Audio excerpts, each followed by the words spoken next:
구약성경 549쪽 열왕기상 18장 41절에서 46절 함께 교독하겠습니다. 엘리야가 아합에게 이르되 올라가서 먹고 마시소서. 큰 비 소리가 있나이다. 아합이 먹고 마시러 올라가니라.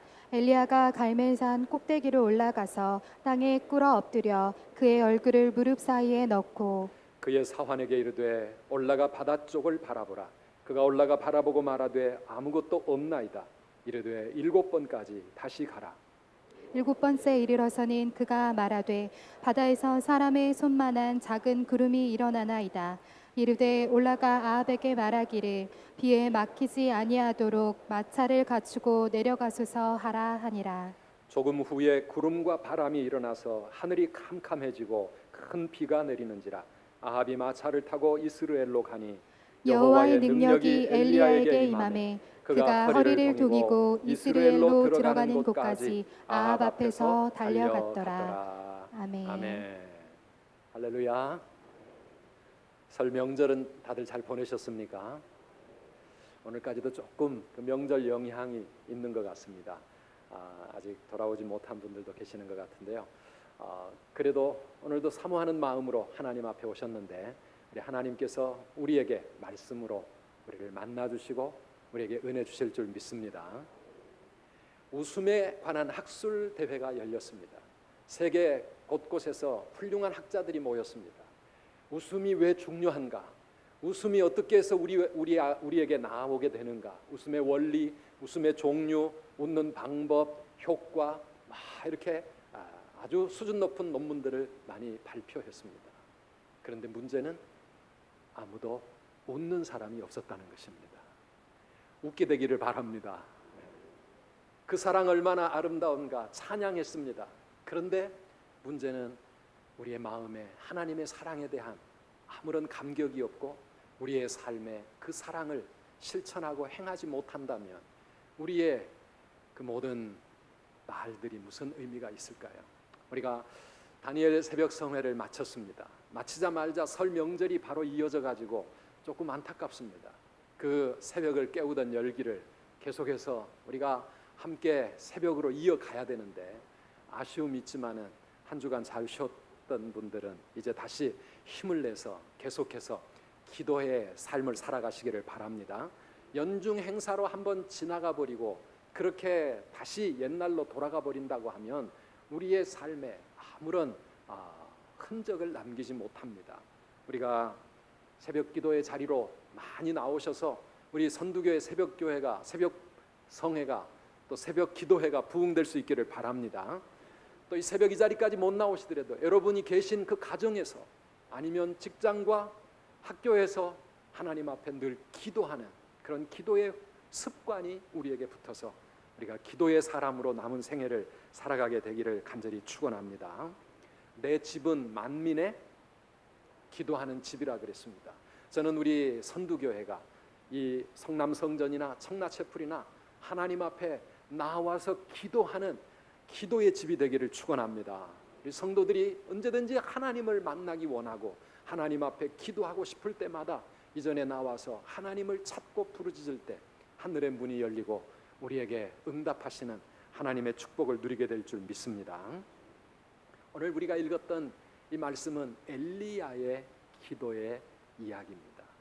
엘리야는 구약의 가장 위대한 하나님의 선지자였습니다. 수많은 기적과 능력을 행했던 사람이요 마침내 이 땅에서 죽음을 보지 못하고 불병거를 타고 하늘로 휴거를 당한 그러한 정말 위대한 하나님의 종이었습니다. 그런데 야고보서 5장을 읽어보면 엘리야의 그 모든 능력이 그의 기도 생활에서부터 나오는 것이었고 그의 그 기도는 오늘 우리와 본질적으로 근본적으로 다르기 때문에 특별히 그에게 나타난 그런 능력이 아니라 우리와 똑같은 사람이었지만 그의 기도가 능력이 있었다고 보여주고 있는데요. 우리 야고보 5장 17절 이하의 말씀 같이 한번 읽어보겠습니다. 엘리야는 우리와 성정이 같은 사람이로되 그가 비가 오지 않기를 간절히 기도한즉 3년 6개월 동안 땅에 비가 오지 아니하고 다시 기도하니 하늘이 비를 주고 땅이 열매를 맺었느니라. 맺었느니라. 아멘. 아멘. 엘리야는 우리와 똑같은 사람이었다. 우리와 다를 바 없는 평범한 사람이었지만 그가 기도할 때 하늘이 닫히기도 하고 하늘이 열리기도 하는 놀라운 능력이 나타났다고 하는 것입니다. 사랑하는 여러분, 우리도 기도를 통해 우리의 삶에 하늘이 열리는 놀라운 기적, 놀라운 하나님의 축복을 누리는 저와 여러분이 되시기를 간절히 사모합니다. 하늘을 여는 그 기도의 열쇠를 우리 예수님은 이미 우리에게 주셨다고 말씀하십니다. 내가 천국 열쇠를 내게 주노니 너희가 땅에서 무엇이든지 매면 하늘에서도 매일 것이고 땅에서 무엇이든지 풀면 하늘에서도 풀리게 될 것이다. 그 놀라운 천국의 열쇠, 기도의 능력을 우리에게 주셨는데 오늘 이 엘리야의 기도를 통해서 하늘을 여는 기도의 그 신비한 능력을 저와 여러분들이 함께 배우고 깨달아서 우리의 남은 생애 동안 그런 위대한 기도의 사람들이 되시기를 축원합니다. 하늘을 여는 기도의 원리, 한번 따라합시다. 하늘을 여는 기도의 원리. 기도의 원리. 첫 번째 원리는 무엇입니까? 하늘을 여는 기도는 하나님의 말씀을 붙잡고 믿음으로 드리는 기도가 하늘을 여는 기도라, 그렇게 말씀합니다. 하나님의 약속의 말씀, 그 말씀을 붙잡고 하나님께 드리는 그 기도가 하늘을 열게 된다는 것입니다. 엘리야가 그냥 어느 날 하나님 앞에 나아가서 하늘을 열어 비를 내려달라고 기도했던 것이 아닙니다. 하나님의 약속의 말씀을 붙들고 하나님께 기도한 것입니다. 오늘 이 열왕기상 18장은 1절에서부터 시작이 되는데요. 18장 1절을 우리 같이 한번 읽어봅시다.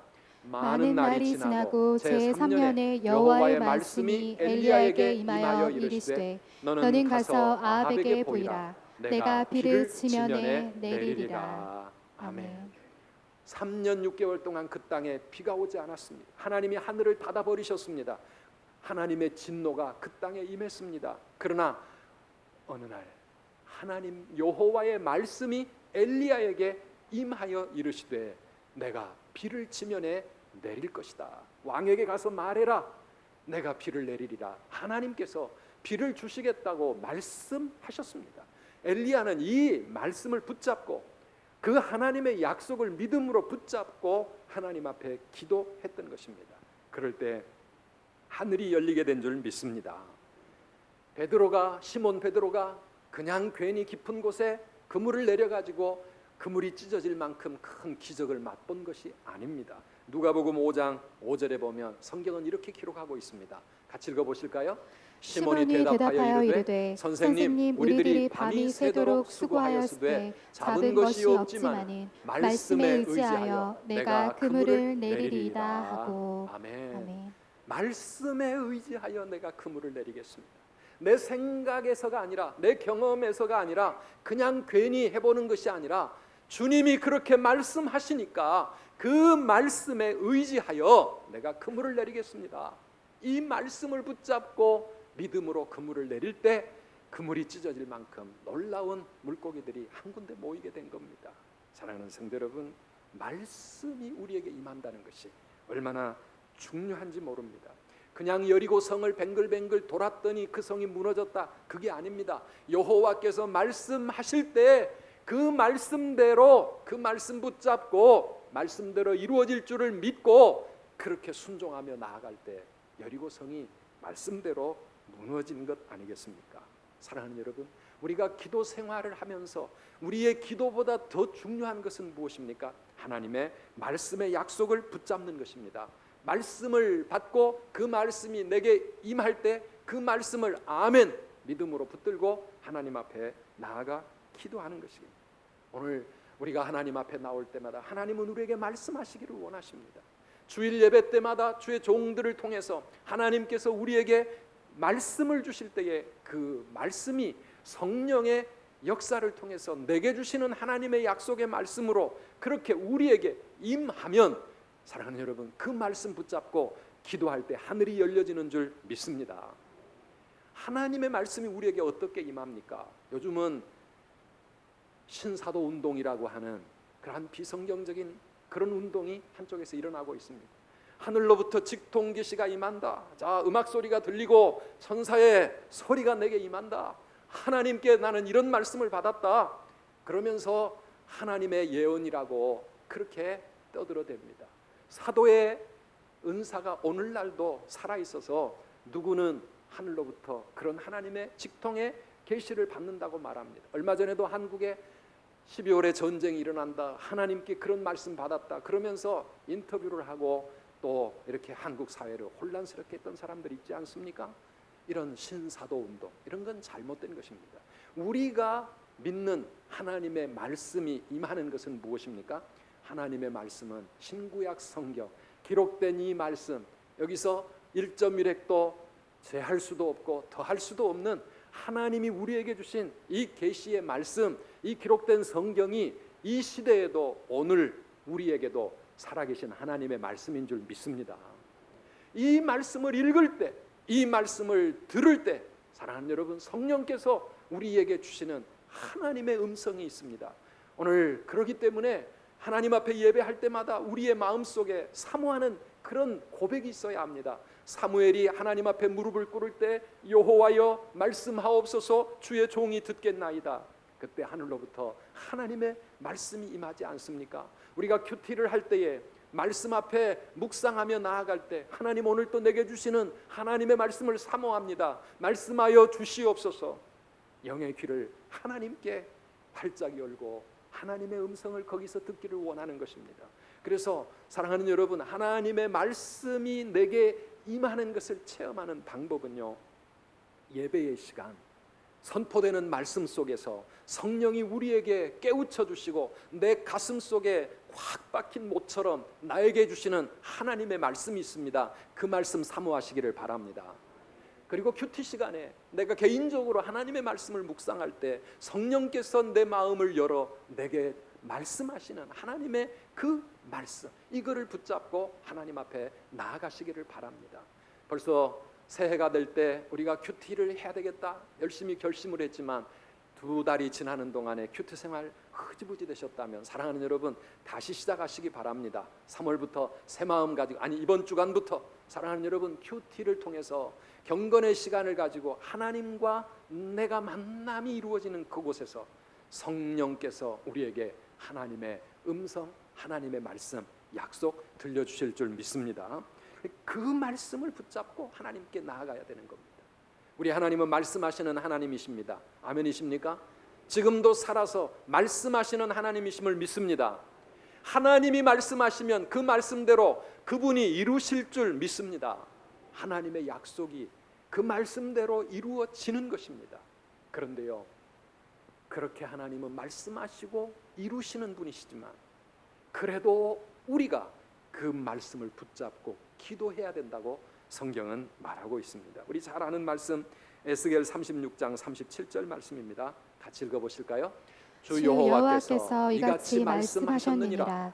그래도 이스라엘 족속이 이같이 자기들에게 이루어 주기를 내게 구하여야 할지라. 아멘.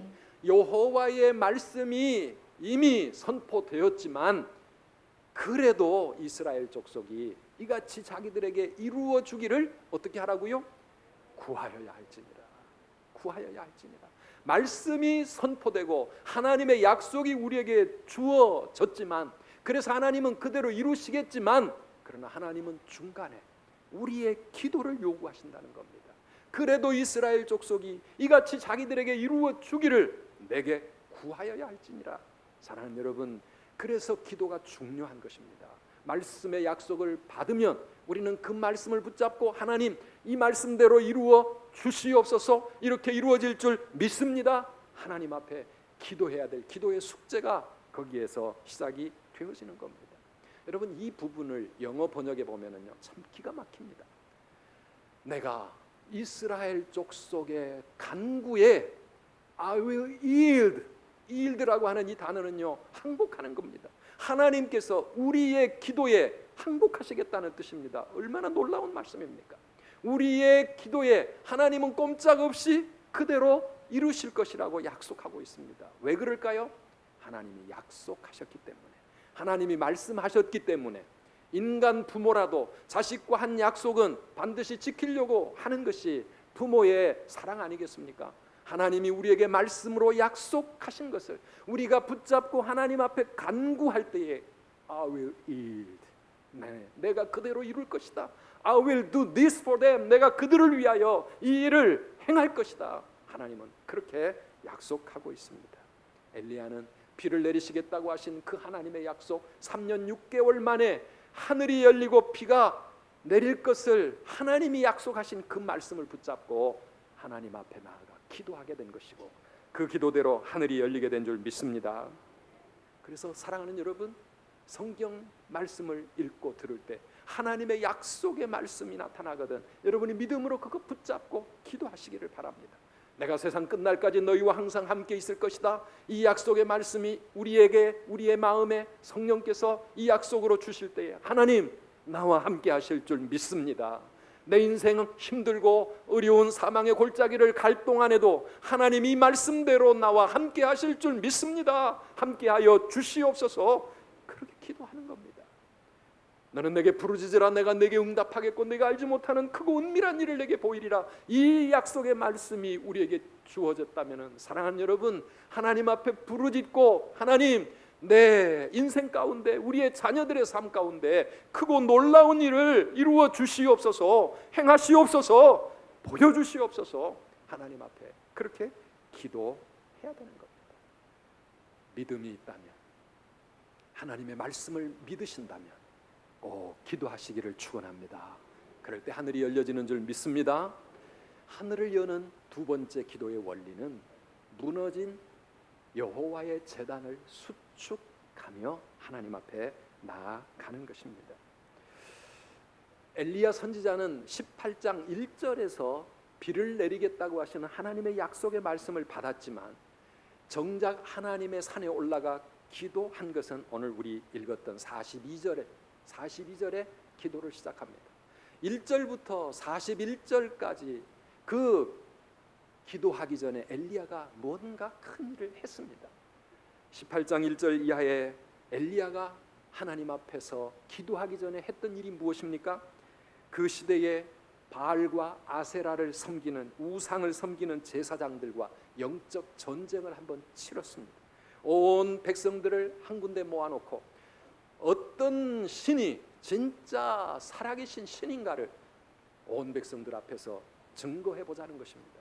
그래서 바알의 선지자 450명, 아세라 선지자 400명, 850명과 여호와 하나님의 선지자 엘리야 홀로 850대 1의 영적 전투를 치렀습니다. 송아지를 잡아놓고 자기들이 믿는 신에게 제사를 드리면서 어떤 신이 응답하는지를 보자. 그러면서 바알과 아세라의 선지자들이 850명이 그 산에 제단을 쌓아놓고 아침부터 하루 종일 온갖 구슬하고 자기들의 신의 이름을 부르면서 제사를 열심히 드렸습니다. 하루 종일 드렸습니다. 저녁 시간까지 드렸습니다. 그래도 아무 일도 일어나지 않았습니다. 그리고 나서 그들이 지쳐 포기했을 때 엘리야가 일어납니다. 그리고 홀로 하나님 앞에 제사를 드리게 됩니다. 30절 말씀에 보면은 이렇게 기록되어 있습니다. 읽어보실까요?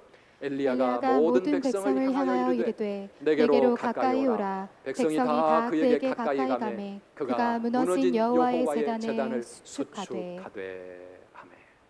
무너진 여호와의 제단을 다시 수축하고서 그곳에 제물을 올려놓고 하나님을 향하여 제사를 드릴 때 하늘로부터 불이 임하여 그 제물을 다 태우시고 하나님이 그 제사를 받으셨다고 하는 이야기입니다. 그래서 엘리야의 하나님이 살아계신 하나님이요, 저 바알과 아세라의 그 우상들은 아무것도 아니라고 하는 것을 온 백성들 앞에 증거하고 850명 우상을 섬기던 제사장들을 모조리 온 백성들이 일어나서 다 제거를 했습니다. 그들을 다 죽였습니다. 사랑하는 여러분, 이것은 무엇을 의미합니까? 그동안에 하나님께서 하늘을 닫으신 이유가 뭐였습니까?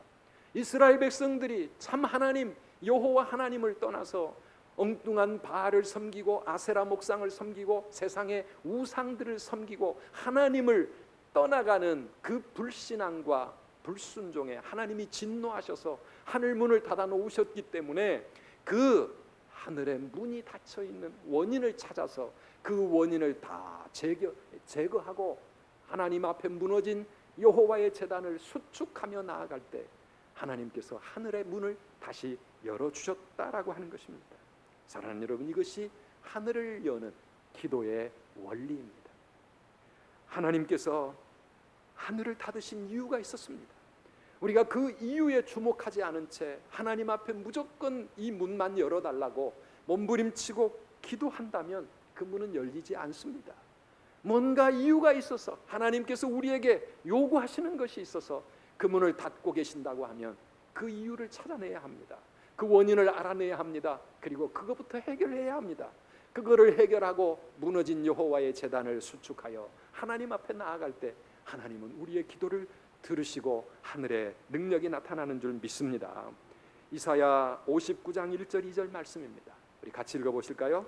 여호와의 손이 짧아 구원하지 못하심도 아니요 귀가 둔하여 듣지 못하심도 아니라 오직 너희 죄악이 너희와 너희 하나님 사이를 갈라놓았고 너희 죄가 그의 얼굴을 가려서 너희에게서 듣지 않으시게 함이니라. 아멘. 여호와의 손이 짧아서 구원을 못하고 계시는 것이 아니라 하나님의 귀가 어두워서 너희들의 기도를 듣지 않고 계시는 것이 아니라 너희의 죄악이 하나님과 너희 사이를 갈라놓았고 너희의 그 죄악이 하나님의 귀에 너희의 기도가 상달되지 못하도록 막고 있다는 것입니다. 하나님의 은혜와 축복이 너희의 삶 가운데 임할 수 없도록 가로막고 있는 영적인 장애물이 있으니 그거부터 해결하지 않으면 우리의 아무런 기도가 하나님 앞에 효과가 없다고 하는 그런 말씀 아니겠습니까? 사랑하는 성도 여러분, 응답의 장애물, 축복의 장애물, 이거가 먼저 무너져야 하늘이 열리게 되는 줄 믿습니다. 대신 우리는 여호와 하나님 앞에 무너졌던 예배의 제단을 다시 일으켜 세우고 하나님께 기도의 제단을 다시 쌓아 올리면서 하나님과의 관계를 다시 회복해 나아갈 때, 그럴 때 우리의 기도가 하늘을 여는 능력의 열쇠가 되는 것입니다. 사랑하는 여러분, 우리가 설 명절을 지내는 동안 지난 18일부터 사순절 절기가 시작이 됐습니다. 이 사순절은 예수님의 십자가의 그 고난과 죽음을 함께 묵상하면서 부활을 기다리는 부활주일 바로 전날까지의 40일 동안의 시간들입니다. 이 40일 동안 앞선 우리 믿음의 선배들은 우리 주님의 십자가의 고난을 묵상했습니다. 나를 향한 하나님의 그 놀라운 사랑을 하나님 앞에 감사하면서 우리의 죄를 회개하고 우리의 모든 죄를 자백하면서 하나님과의 관계를 회복하기 위해 힘썼던 시간들입니다.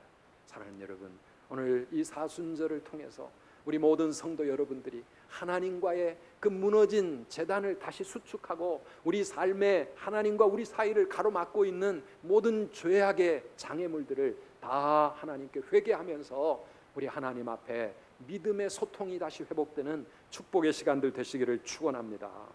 우리가 어떻게 하나님의 은혜를 사모할 수 있습니까? 어떻게 하나님의 응답을 기대할 수 있습니까? 예수 그리스도의 그 이름, 예수 그리스도 그 십자가의 그 보혈, 이것 말고는 하나님과 우리 사이에 막힌 죄를 씻어버릴 수 있는 다른 길이 없지 않습니까? 이번 사순절 기간을 통해 우리 주님의 십자가 붙들고 주님의 이름을 사모하면서 주님과의 관계를 회복하는 저와 여러분들 되시기를 축원합니다. 마지막으로 하늘을 여는 기도의 세 번째 원리는 한번 따라 하실까요? 간절하게, 간절하게, 간절하게, 간절하게, 끝까지, 끝까지, 간절하게 끝까지 기도하는 것입니다. 엘리야의 기도는 간절한 부르짖음이었습니다. 42절에 엘리야의 기도의 자세가 나타나 있습니다. 엘리야는 산 꼭대기에 올라갑니다. 땅에 꿇어 엎드립니다. 그의 얼굴을 무릎 사이에 넣고 하나님 앞에 간절하게 기도합니다. 일반적으로 유대인들의 기도의 자세는 그냥 서서 하늘을 향하여 손을 들고 하나님께 기도하는 자세입니다. 평범한 기도의 자세, 좀 더 간절한 기도가 필요할 때는 그들은 하나님 앞에 무릎을 꿇습니다. 무릎을 꿇어 기도합니다. 그런데 엘리야는 그것도 부족해서 땅에 엎드려서 하나님 앞에 자기의 머리를 무릎에 박고 하나님을 향하여 애타게 기도하는 것입니다.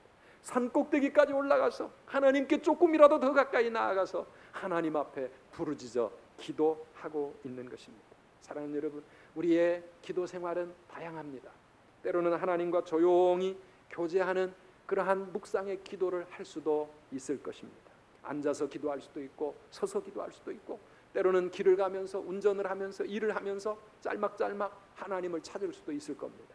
그러나 사랑하는 여러분, 하늘을 여는 능력 있는 기도는 우리 하나님 앞에 온 마음과 온 힘을 다해서 드리는 간절한 기도, 그것이 하늘을 여는 능력의 기도인 줄 믿습니다. 물론 우리가 크게 소리를 안 지를 수도 있습니다. 한나는 하나님의 전에 나와서 자기의 가슴에 피 묻힌 그 고통을 하나님 앞에 쏟아 부으면서 하나님 앞에 기도할 때 소리를 내지도 못했습니다. 그래서 옆에 있는 제사장이 볼 때 마치 술 취한 여인이 그냥 그렇게 헛소리를 하고 있는 것처럼 보였을지 모르지만, 사랑하는 여러분, 우리의 목소리가 크지 않을지라도 우리의 마음 속에, 한나의 가슴 속에 그 피 맺힌 절규는 그냥 조용하게 아무 일 없는 것처럼 평탄하게 드리는 기도가 아니었을 겁니다. 눈물로 우리 하나님의 보좌를 붙잡고 하나님과 몸부림치며 씨름하는 기도, 우리 하나님은 그런 기도에 반드시 응답하시는 줄 믿습니다. 귀신 들려 고통당하는 자기의 사랑하는 딸을 위해서 부스러기와 같은 은혜라도 나에게 내려달라고 예수님 앞에 나와서 몸부림치며 기도하던 가나안 여인과 같은 그런 기도 말이죠. 다윗의 자손이여 나를 긍휼히 여겨 주옵소서. 내 인생을 좀 바꾸어 주십시오. 앞을 못 보는 소경이 거지가 되어 길거리에서 구걸하다가 사람들이 뭐라 하든지 말든지 주님 앞에 온 생명을 내놓고 부르짖었던 그런 기도 말입니다. 병에 걸려 죽어가던 히스기야가 하나님을 향하여 벽을 바라보며 통곡하며 눈물로써 기도했던 그 히스기야 왕의 그런 기도 말입니다. 사랑하는 성도 여러분, 우리의 인생에 하나님의 특별하신 긍휼과 도우심을 바라는 그러한 상황 속에서는 우리는 하나님 앞에 정말 간절하게 고통 속에서 하나님 앞에 부르짖지 않겠습니까? 예수님이 십자가를 앞두고 겟셋마네 동산에서 그렇게 기도하셨습니다. 누가복음 22장 44절에 보니까 예수께서 힘쓰고 애써 더욱 간절히 기도하시니 땀이 땅에 떨어지는 핏방울같이 되더라, 이렇게 기록하고 있습니다. 예수님의 기도는 힘쓰고 애써 간절히 기도하는 그런 기도였습니다. 간절이라는 이 말은요, 간이 끊어질 만큼, 간이 끊어질 만큼, 애가 타서 간이 녹을 만큼, 이 간절히의 간자하고 우리 간하고 한자가 같은 건 아닙니다. 그러나 이 간절히 기도한다는 것은 뭡니까? 우리의 온 마음을 다해서, 온 힘을 다해서 정말 애간장이 타는 그런 뜨거운 심정으로 하나님 앞에 그렇게 기도한다는 것입니다. 사랑하는 여러분, 그런 기도에 우리 하늘이 열리지 않겠습니까? 하나님이 응답하지 않으시겠습니까? 사랑하는 여러분, 우리가 이런 기도로 주님 앞에 나아갈 때 하늘이 열리지는 줄 믿습니다. 사랑하는 자녀를 위한 어머니들의 기도, 간절한 눈물의 기도, 이번 주 수요일부터 어머니 기도에 다시 시작합니다. 사랑하는 여러분, 자녀를 위한 기도 포기하지 마시기를 바랍니다. 자녀들의 구원을 위한 기도, 믿음의 용사로서 세우기 위한 그 기도, 사랑하는 여러분, 우리의 간절한 기도는 하나님의 보좌를 움직이게 될 줄 믿습니다. 그리고요, 하늘의 기적을 체험할 수 있는 기도의 원리는 끝까지 기도하는 겁니다. 끝까지 기도하는 겁니다. 엘리야는 기도하면서 사환에게 하나님의 응답이 시작되는지를 보라고 말합니다. 43절에 보면 올라가서 바다 쪽을 바라보라, 바다 쪽을 바라보아라, 아무것도 보이지 않습니다. 또 가서 보아라, 7번까지 다시 가라. 7번은 유대인들에게 있어서는 완전 수입니다. 7번 숫자적으로 7번인지 그게 아니라 끝까지 하나님의 응답이 나올 때까지 엘리야는 또 기도하고 또 기도하고 또 기도하면서 하나님의 응답을 기다리고 있는 것을 볼 수가 있습니다. 우리는 기도 그러면 조지 뮬러를 생각합니다. 조지 뮬러 평생 5만 번 이상 기도 응답을 체험했던 기도의 사람. 어떻게 5만 번이 넘는 기도 응답을 체험할 수 있었을까요? 끝까지 기도했기 때문입니다. 응답될 때까지 기도했기 때문입니다. 응답될 때까지 포기하지 않고 기도하면 반드시 하나님은 응답하실 줄 믿습니다. 그 하나님의 응답이 언제 우리에게 임할지는 알 수가 없습니다. 우리가 잘 아는 대로 조지 밀러는 자기의 사랑하는 친구 5명의 구원을 놓고 하나님 앞에 평생을 기도했다고 말합니다. 그런데 이 5명의 구원을 위해 뮬러가 기도할 때 그 응답이 다 다르게 나타났습니다. 그 중에 2명은 기도를 시작한 지 얼마 안 돼서 예수를 믿고 구원을 받습니다. 또 한 사람은 10년이 지나서야 예수를 믿기 시작을 합니다. 4번째 사람은 조지 밀러가 세상을 떠날 때 그 임종의 자리에서 조지 밀러의 그 신앙을 통해서 예수님을 받아들이고 구원을 받습니다. 마지막 남은 한 사람은요, 조지 밀러가 죽은 후에 1년이나 지난 후에 그때서야 그는 하나님 앞에 돌아오게 되고 구원을 받게 됩니다. 그런데요, 맨 마지막 평생을 기도해도 응답이 안 됐는데 죽은 후에라도 하나님이 때가 되니까 구원을 베풀어 주셨는데요, 그 마지막 사람이 조지 밀러의 뒤를 이어 온 유럽을 다니면서 하나님은 살아계시고 우리의 기도를 들어 응답하시는 하나님이 계신다고 그렇게 간증하며 나아가는 뮬러의 후계자가 된 것 아닙니까? 사랑하는 성도 여러분, 우리의 기도가 언제 응답될지는 다 다를 것입니다. 그러나 그 응답이 반드시 이루어질 것을 믿으면서 우리가 끝까지 포기하지 않고 기도한다면 다 하나님이 계획하신 때가 되어 응답이 이루어지는 줄 믿습니다. 그러니까 포기하지 말고 기도하라고 하는 것입니다. 사랑하는 여러분, 마침내 주 오셔서 의의 빗줄기 우리 위에 부으시도록 우리는 마지막까지 그렇게 기도해야 될 줄 믿습니다. 44절 마지막입니다. 같이 읽어보겠습니다. 7번째에 이르러서는 그가 말하되 바다에서 사람의 손만한 작은 구름이 일어나나이다. 이르되 올라가 아합에게 말하기를 비에 막히지 아니하도록 마차를 갖추고 내려가소서 하라 하니라. 아멘. 저 바다 끝에 보이는 사람의 손바닥만한 작은 구름, 이것이 하나님의 응답의 시작인 줄 믿습니다. 하나님의 기적이 나타나는 징조가 거기에 보일 때 이 엘리야는 큰 비가 이 땅에 임할 것을 그는 믿음으로 그렇게 왕에게 말하면서 이제는 큰 비에 대비해야 된다라고 그렇게 말하고 있지 않습니까? 사랑하는 우리 선두가족 여러분, 저는 여러분들의 기도 생활 속에 하늘 끝에 희미하게 나타나는 손바닥만한 작은 구름을 여러분들의 기도 생활 속에서 체험하게 되기를 주의 이름으로 축원합니다. 하나님의 놀라운 기적이 나타날 그 징조 말입니다.